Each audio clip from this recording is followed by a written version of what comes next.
نے اس لیے مسلمانوں کو بتانے اور سمجھانے کے لیے ان 3 اور 4 حرمتوں کا ذکر کرتے ہوئے یہ کہا کہ جس طرح یہ اللہ رب العالمین نے حرمت والی بنائی ہے، اس طرح تم پر دم المسلم حرام، مسلمان کا خون بہانا، اس کو اذیت دینا، اس کو پریشان کرنا، وہ حالت ایمان والا ہے، وہ مسلمان ہے، یہ مسلمان کے ایمان کے منافی ہے، اس کے اسلام کے منافی ہے کہ وہ کسی مسلمان کو تکلیف دے۔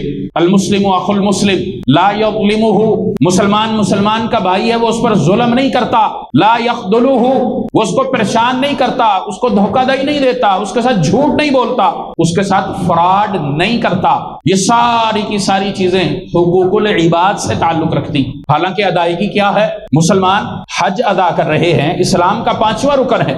موقع کیا ہے؟ حقوق اللہ کی ادائیگی کا موقع ہے۔ پیغام کیا دیا جا رہا ہے، تعلیم کیا دی جا رہی ہے، تربیت کس پر ہو رہی ہے؟ سب سے پہلے حقوق العباد۔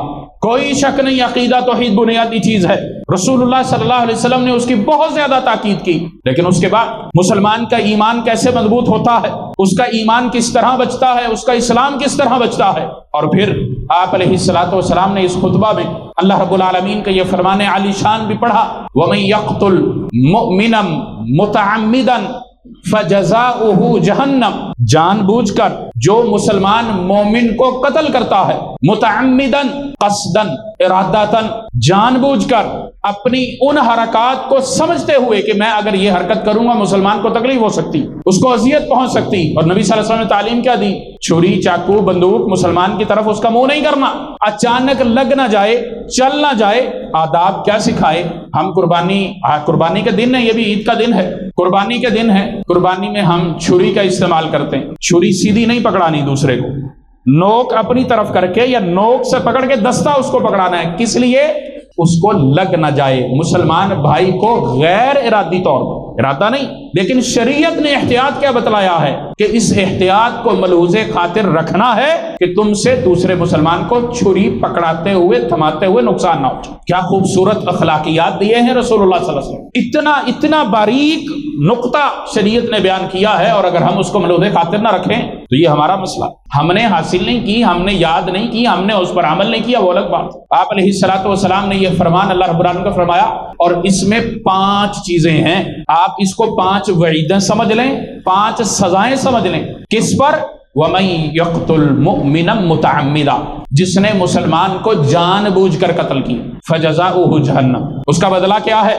جہنم ہے، آگ ہے۔ دوسرا خالدن فیہا، جہنم تو ہے ہی ہے، ایسی جہنم نہیں کہ سزا پوری کر کے نکل آئے، خالدن فیہا، ہمیشہ اس میں رہے گا۔ وغضب اللہ علیہ، تیسری سزا، اللہ رب العالمین کا غضب اس پر رہے گا، اس کی ناراضگی اس کے مقدر میں ہوگی، اللہ کی ناراضگی اس کو مل جائے گی۔ ولعنہ، اللہ کی لعنت اس پر ہوگی۔ وأعد لہ عذابا مہینا، ہمیشہ کے لیے اللہ رب العالمین کا عذاب اس پر ہو جائے۔ یہ 5 سزائیں، 5 وعیدیں جو اللہ رب العالمین نے کس میں ذکر کی ہیں؟ وَمَن يَقْتُلْ مُؤْمِنًا مُتَعَمِّدًا، جرم ایک ہے، سزائیں 5 ہیں۔ یہ دم مسلم کی حرمت ہے، اور رسول اللہ صلی اللہ علیہ وسلم کے صحابی برا بن عازب رضی اللہ تعالی عنہ وہ یہ بیان کرتے ہیں، مومن کو بغیر حق کے اگر قتل کر دیا، اس کا اگر نقصان کر دیا، گویا کہ پوری دنیا سے زیادہ اس نے اس کا نقصان کر دیا۔ اور ایک حدیث میں زمین اور آسمان کا ذکر کہ زمین اور آسمان کا نقصان ایک طرف،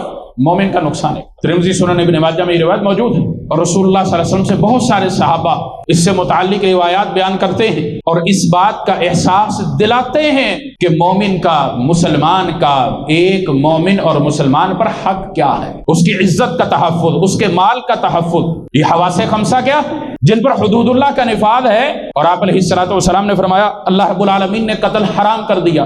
رسول اللہ صلی اللہ علیہ وسلم کی زبان مبارک سے اللہ رب العالمین کا فرمان ملتا کہ اللہ رب العالمین نے خون حرام قرار دیا الا فی 3، مگر کہ 3 چیزوں میں، الثیب الزانی، شادی شدہ زانی، اس کا خون حلال ہے، حاکم اس پر حد نافذ کرے گا، اس کو قتل کرے گا، اس کے زنا کی یہ سزا ہے۔ اور اسی طرح قتل کرنے والا، قتل بالنفس، جس نے قتل کیا اس کے بدلے میں قتل، اللہ رب العالمین کا وَكَتَبْنَا عَلَيْهِمْ فِيهَا أَنَّ النَّفْسَ بِالنَّفْسِ، لکھ دیا اللہ رب العالمین نے، کسی نے قتل کیا ہے، اس کے بدلہ کیا ہے؟ اس کی سزا کیا ہے، حدود اللہ کا تقاضا کیا ہے کہ اس قاتل کو قتل کرے کون؟ حاکم وقت، قاضی، میں اور آپ نہیں، یہ یاد رکھے۔ حدود اللہ کا نفاذ ہمارے ہاتھ میں نہیں، یہ ہمارے ہاں اس میں بڑی غلط فہمی لے لی جاتی، اور پھر خوارج کے راستے پر چل کر ہم اپنے مسلمان بھائی کو خود مارنا شروع کر دیتے ہیں۔ حاکم سزا نہیں دیتا، وہ اس کا مسئلہ، وہ حدود اللہ کا نفاذ نہیں کرتا، وہ اس کا مسئلہ، اللہ نے اس کو پوچھنا ہے اور اس نے جواب دینا۔ ہمارے اختیار میں صرف یہ ہے کہ ہم حاکم کا دروازہ کھٹکھٹا دیں، اس تک ثبوت فراہم کر دیں، اس کے بعد وہ رشوت لیتا ہے، وہ حرام خوری کرتا ہے، وہ سزا نہیں دیتا، وہ قاتل کا ساتھ دیتا ہے، وہ زانی کا ساتھ دیتا ہے، وہ حدود اللہ کی پامالی کرتا ہے، وہ سب کچھ اللہ کے ذمے اور اس کے ذمے، وہ خود جواب دہ ہوگا۔ اس بات کو اچھی طرح سمجھ لینا چاہیے، ہمیں یہ اختیار شریعت نے نہیں دیا، اور رسول اللہ صلی اللہ علیہ وسلم نے یہ تعلیمات دی ہیں۔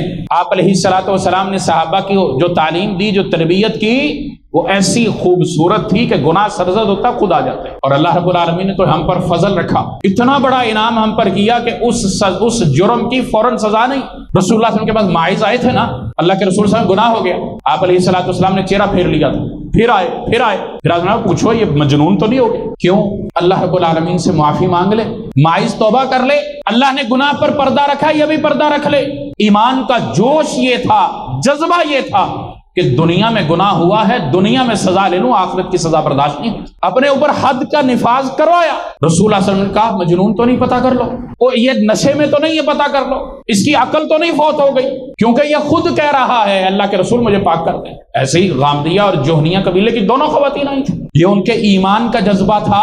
آج کا مسلمان تو اس کو محسوس ہی نہیں کرتا کہ مجھ سے کوئی غلطی ہو گئی ہے، کوئی صغیرہ گناہ ہو گیا ہے، کوئی کبیرہ ہو گیا ہے، کوئی مسلمان کی حق تلفی ہو گئی ہے، اس کا میں نے دل دکھا دیا ہے، اس کا میں نے راستہ بند کر دیا۔ یہ ہم نے کیا اشر کیا؟ قربانی اللہ کے راستے میں کی ہے، راستہ دوسروں کو بند کر دیا، اذیت دوسروں کو دے دی۔ آج تیسرا دن ہے، جس نے پہلے دن قربانی کی، اس کے قربانی کے جانور کا پیٹا آج بھی فٹ پاتھ پہ پڑا، سر پڑا ہوا، یہ ہم نے قربانی کی، یہ ہم مسلم معاشرہ ہے، یہ ہم نے مسلمان کے راستے کی حفاظت کی، اس کی عزت کی حفاظت کی۔ سارے یہی کام کرتے ہیں، ایک دوسرے پہ ڈال دیا، میں نے کیا، میں نے اپنے دروازے سے کھینچ کے برابر پہ کر دیا، اس نے کیا، اس نے اپنے دروازے سے کھینچ کے برابر پہ کر دیا۔ دونوں برابر کریں گے تو جائے گا کہاں؟ 50,000 سے لے کر 50 لاکھ تک ہم قربانی پر لگا دیتے ہیں، 500 روپے اس کی صفائی پر نہیں لگا سکتے۔ اور شریعت نے ہمیں کیا حکم دیا؟ کوئی مہمان ہمارے گھر آتا ہے تو ہم گھر کی صفائی کس طرح کرتے ہیں؟ واش روم صاف کر، کچن صاف کر، مجلس صاف کر، مہمان خانہ صاف کر، ڈرائنگ روم صاف کر، بیٹھک صاف کر۔ کس لیے؟ مہمان آ رہے ہیں، اور عید کا دن جو مسلمانوں کے تہوار کا دن ہے، ہمسایہ کا مہمان ہوتا ہے اور پورے محلے میں بدبو پھیلی ہوتی، یہ ہم نے قربانی کی، اللہ سے اجر کے حصول کے لیے ہم نے لاکھوں روپے لگائے ہیں۔ اتنا بڑا عمل کرنے کے باوجود اگر ہم نے اس چیز کو سامنے نہ رکھا، اس پر غور نہ کیا، تو معاشرتی اعتبار سے تو ہم میں کوئی فرق نہ آیا، ہم نے اپنے معاشرے کی اصلاح تو نہ کی، قربانی بھی کر لی، رشتہ داروں کو بھی دے دیا، غریبوں میں بھی بانٹ لیا، سائل کو بغیر سوال کرنے سب کو دے دیا، لیکن اس بات کا خیال نہیں رکھا۔ 100-200 روپے لگا کے اس کے اوپر چونا نہ مار سکے، تھوڑی سی مٹی نہ ڈال سکے، بلکہ اور سونے پہ سہاگا یہ کرتے ہیں، جانور کھڑا کرنے کے لیے جو بھالو مٹی لے کر آتے ہیں وہ بھی سڑک پہ ڈال دیتے ہیں، پہلے کھڈے، چلو کھڈے بند کرنے کے لیے اور گرد غبار سے، یہ راہدار کو نقصان ہے، اس کو تکلیف ہے۔ اور رسول اللہ صلی اللہ علیہ وسلم نے راستہ بند کرنے سے صحابہ کو کیا تلقین کی تھی؟ عرب کا مزاج تھا، یا اصحاب کیا کر رہے ہو ادھر بیٹھے ہوئے؟ اللہ کے رسول صلی اللہ علیہ وسلم حال حوال لے رہے ہیں، آپ صلی اللہ علیہ وسلم فرمایا راستہ بند نہیں کرو، گزرگاہ بند نہیں کرو، اور ہم گزرگاہ شوق سے بند کرتے ہیں، یہ المیہ ہے۔ پچھلے سال بھی میں نے گزارشات یہ کی تھی، آپ محلے میں ابھی گھوم کر دیکھ لیں، پوری گلی میں سے کوئی ایک گھر ایسا نظر آئے گا جس نے کچھ اہتمام کیا ہوگا۔ ابھی میں گزر کے آیا ہوں یہ اس گلی سے، وہ عید والے دن جو خون بہ رہا تھا، عید پڑھا کے جب میں گیا تھا، وہ نشان آج بھی لگے ہوئے ہیں۔ تیسرا دن قربانی کا جانور ہم 50 لاکھ کا لائے ہوں گے۔ یہ ہمارے عمل کی قبولیت کے درجے کو کم کرنے والی چیزیں ہیں، یہ ہلکی نہیں۔ جانور کے سر سے مغز نکال کے وہیں چھوڑ دیا، اور پھر ہوتا کیا ہے جی، انتظامیہ صفائی نہیں کرتی، بلدیہ صفائی نہیں کرتی، یو سی چیئرمین ایسا اور ایسا، اس کو گالیاں دے کے ہم اپنا غصہ ٹھنڈا کر لیتے ہیں۔ بھائی ٹھیک ہے، انتظامی معاملات میں ان کی ذمہ داری، لیکن بطور انسان کتنا کا انتظام وہ کر لیں۔ یہ راستوں کے ضمن میں میرے ذہن میں بات آئی، پچھلے جمعے کرنا تھی میں نے، ویسے اس پر بہت زیادہ تلقین ہے، خود بھی ہمیں سنبھلنا ہے، خود بھی سمجھنا ہے، دوسروں کو بھی سمجھانا، محبت سے، پیار سے۔ اور یہ کوئی ایسی چیز نہیں ہے کہ کوئی اس پر اڑی کرے، نہیں جی میں نہیں کرتا، یقیناً سمجھے گا. غیر ارادی طور پر یہ ہوتا ہے. شعور دیں وہ شعور لے.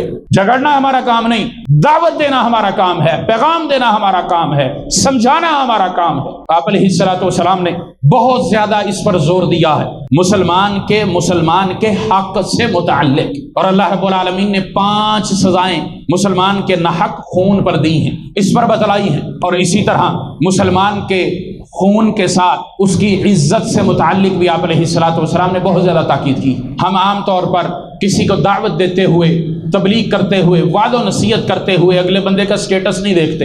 یہ ہم اپنے دعوت کے دینے والے جو لوگ ہیں، داعی جو لوگ ہیں، ان سے متعلق بات کر رہا ہوں، عام لوگوں کو نہیں. رسول اللہ صلی اللہ علیہ وسلم نے یہاں پر بھی پابندی سکھائی ہے، یہاں پر بھی طریقہ سکھلایا ہے. آپ صلی اللہ علیہ وسلم اپنے اصحاب میں کوئی غلطی دیکھا کرتے تھے، مینشن نہیں کرتے تھے، نام نہیں لیتے تھے، عمومی طور پر بات کرتے تھے، اور وہ غلطی کرنے والا سمجھ جاتا تھا. ہمارے تو ایک مسئلہ یہ بھی ہے نا کہ غلطی کرنے والے کو پتہ ہی نہیں ہے کہ میں غلطی کر رہا ہوں، وہ اس کو چیک ہی نہیں کرتا، سمجھتا نہیں ہے کہ جو بات کہی جا رہی ہے میں اس کو دیکھوں میرے میں تو نہیں. پھر مجبوراً نام بھی لینا پڑتا ہے، نشاندہی بھی کرنی پڑتی. یہ حکمت کے تقاضے ہیں، دعوت کے حکمت کے تقاضے. لیکن آپ علیہ الصلوۃ والسلام نے عمومی طور پر کس لیے مجمع بیٹھا ہوا ہے، کسی ایک کی غلطی کی اگر نشاندہی کر کے اصلاح کی جائے تو وہ اصلاح ہو سکے گی، اس کو برا لگے گا یا نہیں لگے گا. یہ دعوت کے طریقے ہیں، حکمت بھرے. اس لیے آپ علیہ الصلوۃ والسلام عمومی بات کیا کرتے تھے. ہاں اگر نہیں سمجھ آئی تو اس کا بھی طریقہ ہے، علیحدہ بیٹھ جائے، علیحدہ سمجھا دیں، اس کے مقام اور مرتبے کے تحت اس کے ساتھ بیٹھیں، اس کے عزت اور وقار کو مجروح نہ کرتے ہوئے اس کو سمجھائیں.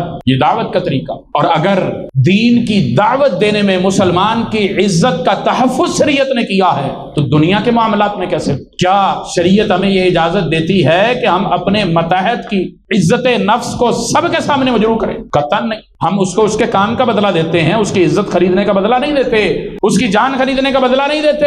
یہ فرق یاد رکھیں. ہاں غلطی ہے.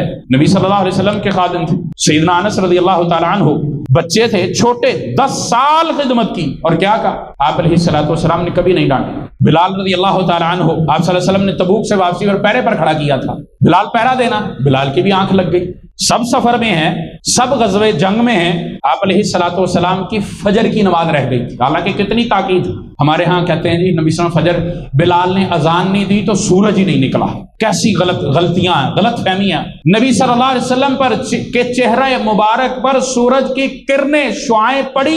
آپ نے کہا یا بلال ماذا فعلت؟ تو بلال یہ کیا کیا؟ اللہ کے رسول مجھے بھی نیند آ گئی. آپ نے فرمایا چلو اٹھو جلدی، یہ جگہ چھوڑو. جگہ چھوڑی، بلال کو کہا اذان دو، اور فوراً نماز پڑھی. سورج واپس نہیں ہوا تھا، سورج نہیں آپ صلی اللہ علیہ وسلم کو جگایا تھا. کوئی ایسی بات نہیں کہ بلال نے اذان نہیں دی اور سورج نہیں نکلا. سورج نکلا، نبی صلی اللہ علیہ وسلم کے چہرے مبارک پر روشنی، اس کی شعائیں پڑی اور آپ کو جا. آپ صلی اللہ علیہ وسلم نے بلال کو کچھ نہیں کہا. بحیثیت انسان نیند آ گئی. ہاں روٹین ہے، ایک دفعہ سمجھایا، بار بار سمجھایا، پھر وہ ایسے کرتا، اس کو علیحدہ لے کر بیٹھ جائے. بدل لے آپ کے مزاج کے مطابق نہیں، لیکن اس کی عزت کی حفاظت پھر بھی ضروری ہے، اس کو مجروح نہیں کرنا. یہ اسلام اور دین یہ شعار ہمیں دیتا ہے. اور رسول اللہ صلی اللہ علیہ وسلم نے حجۃ الوداع کے موقع پر صحابہ کو یہ بات سمجھائی، اس سے پہلے بھی بتلائی. مکہ کی ہجرت، مدینہ کا اخوت اور بھائی چارہ کس بنیاد پر تھا؟ اسی تعلیم اور تربیت پر، اسی حق کی بدولت تھا. تیسری چیز آپ علیہ الصلوۃ والسلام نے سود سے متعلق یہاں کہی، یا ایھا الذین آمنوا لا تأکلوا الربا اضعافا مضاعفا یمحق اللہ الربا ویربی الصدقات لا تأکلوا اموالکم بینکم بالباطل الا ان تکون تجارۃ عن تراض منکم. ان آیات مبارکہ کے تحت رسول اللہ صلی اللہ علیہ وسلم نے اس کی حرمت صحابہ کو بتلائی. اور آپ علیہ الصلوۃ والسلام نے حجۃ الوداع 9 ذی الحجہ خطبہ حج عرفہ کے میدان میں جو خطبہ دیا تھا، اس میں 2 چیزیں یہ رکھی تھی: خون معاف کرنا، اور دوسرا سود کو حرام قرار دیتے سود کا معاملہ ختم کرنا. آپ علیہ الصلوۃ والسلام نے سب سے پہلے اپنے خاندان سے اس کی ابتدا کی تھی. ابن ربیعہ بن حارث بنو سعد میں دودھ پیتے تھے، ان کو قبیلہ حذیل نے قتل کر دیا، اس کا بدلہ لینا تھا. اور آل حارث یہ اہل بیت میں سے ہیں. میں نے 5 قبیلے یہاں بتا رکھے ہیں، انشاءاللہ یاد ہوں گے. ان میں سے ایک آل حارث ہے، اہل بیت میں سے. اور کس کا بیٹا ہے؟ ربیعہ بن الحارث کا بیٹا. بنو سعد میں دودھ پیتا، قتل کرنے والے حذیل ہیں، بدلہ اب لینا. اب بدلہ کون لے گا؟ بنو آل حارث بھی بدلہ لینے کا حق رکھتا ہے اور بنو سعد بھی حق رکھتا. کیوں؟ بنو سعد میں رہ کر دودھ پیتا. 2 قبیلے حذیل سے بدلہ لینے والے. رسول اللہ صلی اللہ علیہ وسلم نے کھڑے ہو کر اعلان کیا کہ میرے اہل بیت کا، میرے قبیلے کا فرد قتل کا بدلہ لینا تھا، میں معاف کرتا ہوں. آج کے بعد یہ کوئی بدلہ نہیں ہوگا. اور دوسرا سود کے معاملے میں عباس بن عبد المطلب رسول اللہ صلی اللہ علیہ وسلم کے چچا عبداللہ کے باپ والد عباس رضی اللہ تعالیٰ عنہ، اور یہی وہ عباس ہیں رضی اللہ عنہ جن سے قحط سالی کے دور میں سیدنا عمر نے دعا کروائی تھی، اور ہمارے لوگ کہتے ہیں وسیلہ رسول پکڑا تھا، کس لیے؟ چچا رسول ہیں، بزرگ صحابی ہیں، اور صحابی کے باپ بھی ہیں عبداللہ کے، اور پھر اہل بیت سے۔ اس وجہ سے سیدنا عمر جب امیر المومنین تھے تو ان سے دعا کروائی تھی، اللہ سے دعا کریں اللہ تعالیٰ بارش برسائے، اور اللہ نے برسائی۔ عباس بن عبد المطلب ان کا لین دین تھا، اور عرب کے اندر یہ مزاج تھا کہ لین دین قرض جب دیتے تو سود کی بنیاد پر کرتے تھے۔ آپ علیہ الصلوۃ والسلام نے اللہ رب العالمین کے ان احکامات کے تحت سود کو جب حرام قرار دیا تو سب سے پہلے اپنے گھر میں سے، اپنے قبیلے میں سے، بنو عباس میں سے کیا کیا؟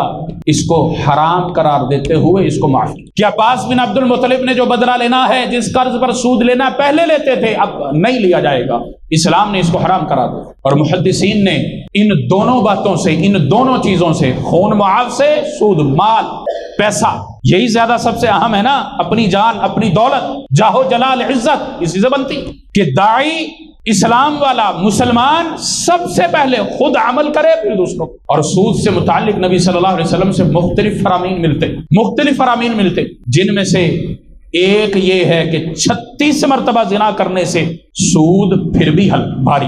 سود خور سود کے معاملات میں جب پڑتا ہے گویا کہ وہ 36 مرتبہ زنا کر لیتا، اور زنا کیا ہے؟ کبائر میں سے ہے، اور اس کبیرہ گناہ پر کیا ہے؟ حد ہے۔ اگر شادی شدہ ہے زانی تو اس کو مارا جائے گا، قتل کیا جائے گا، اور اگر کنوارا ہے تو اس پر حد لگے گی۔ سورۃ نور میں ابتدائی آیات میں ساری یہ حدود ذکر ہے، ملک بدر کر دیا جائے گا اس کو 1 سال کے۔ اور یہاں نبی صلی اللہ علیہ وسلم نے کیا کہا؟ 36 مرتبہ زنا اور ایک طرف سود۔ یہ زنا 36 مرتبہ ہو رہا ہلکا۔ ایک اور حدیث میں آپ صلی اللہ علیہ وسلم نے فرمایا کہ ہلکا ترین گناہ سود کا کیا ہے؟ یہ ہے کہ وہ اپنی ماں سے زنا کرے۔ اعوذ باللہ من الشیطان الرجیم۔ ہم اس کو ہلکا نہیں سمجھتے۔ یہ مسلمان معاشرہ، ہمارا پاکستانی معاشرہ دلدل میں پھنسا ہوا ہے سود کی، کیسے نکلے گا؟ آپ علیہ الصلوۃ والسلام نے اس وقت اس کو حرام قرار دیا، منع کیا، اپنے اندر سے، اپنے خاندان سے، اپنے گھر سے اس کی ابتدا کی، اور ہم آج بھی یہی تگ و دو کرتے ہیں، کوشش کرتے ہیں کہ اچھا مجھ سے یہ 1 لاکھ لے رہا ہے تو بدلے میں کیا دے گا؟ نیکی، احسان، یہ ہمارے ذہن میں نہیں ہوتا۔ ظاہری دنیا کیا ہے وہ ہمیں چاہیے، اپنی زندگی کو پر آسائش کرنے کے لیے، پر تعیش کرنے کے لیے ہم نہیں سمجھتے کہ موٹر سائیکل مجھے لینا ہے نہیں لینا، گاڑی مجھے لینی نہیں، گھر لینا نہیں لینا، بس وہ 5% ہے، وہ فائل کے نام پہ، وہ انشورنس کے نام، میں نے لینا ہی لینا۔